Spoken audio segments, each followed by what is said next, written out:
Hey everybody, KC here. So I have to weigh in on Wordle. Now I know Michael wrote a column about this a couple of weeks ago. I have to admit I'm sort of late to the game. Mrs. Content Guy's been playing Wordle for a number of weeks now.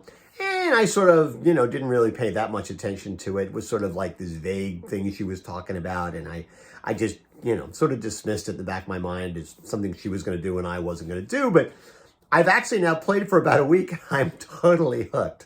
I think it's such a great game. And one of the things I'm most happy about is the fact that you can only play it once a day, right? If I could continue to play it, I probably would get no work done.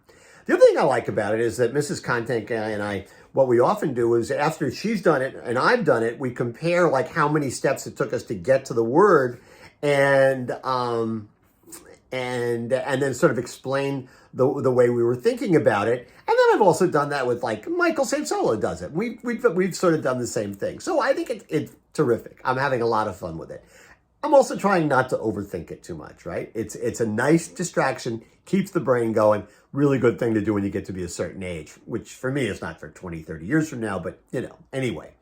But what I find fascinating is there are a lot of stories out there where people are actually complaining about Wordle. And they're complaining about it mostly since the New York Times bought it. And so I think there's a little bit of that. Why did the big media company come in and buy this little game? Well, they spent 7 figures on it. I think the guy who sold it is probably pretty happy with that. People are saying it's not as good now that the Times owns it. They're saying that they're concerned because the statistics that used to be on one site, once it totally gets transferred to the Times, the statistics may not be there anymore.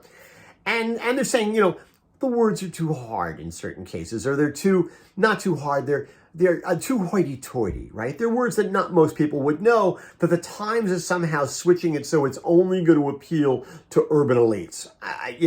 First of all, give me a break. First of all, it's a free game. Stop complaining, right? There's a lot of things in the world worth complaining about. Wordle is not one of them. Now, I'm going to specifically refer to Wednesday's game, which seemed to get a lot of attention in the media. And I can do this because I'm not giving anything away because you can't play Wednesday's game now, right? So Wednesday's word was caulk, C-A-U-L-K. Now, I got really lucky. I got to it, and I'm not entirely sure how. I got to it in 3 steps, right? It only took me 3 words to get there. It took Mrs. Content Guy 4. I'm not lording it. Very often she does better than I do it. Does it a lot faster than I do it.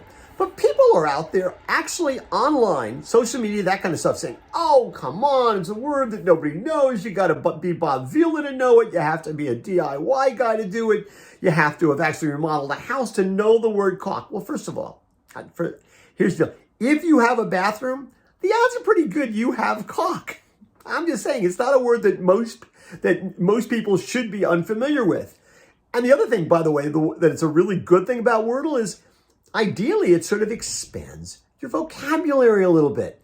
I always feel like I've gone through this thing. I've been thinking. I maybe have had to come up with a word that I wouldn't have thought about otherwise. I like to think it's making my brain work, and I don't think that's such a bad thing. So come on, folks. Stop complaining about Wordle. Play the game. Don't overthink it. Enjoy it. Maybe get a little education out of it and go from there. Like I said, there's a lot of things worth complaining about in the world. Wordle just isn't one of them. I guess except for people who have way too much time in their hands and are just looking for something to complain about. Anyway, that's what's on my mind this morning. And as always, I want to hear what's on your mind.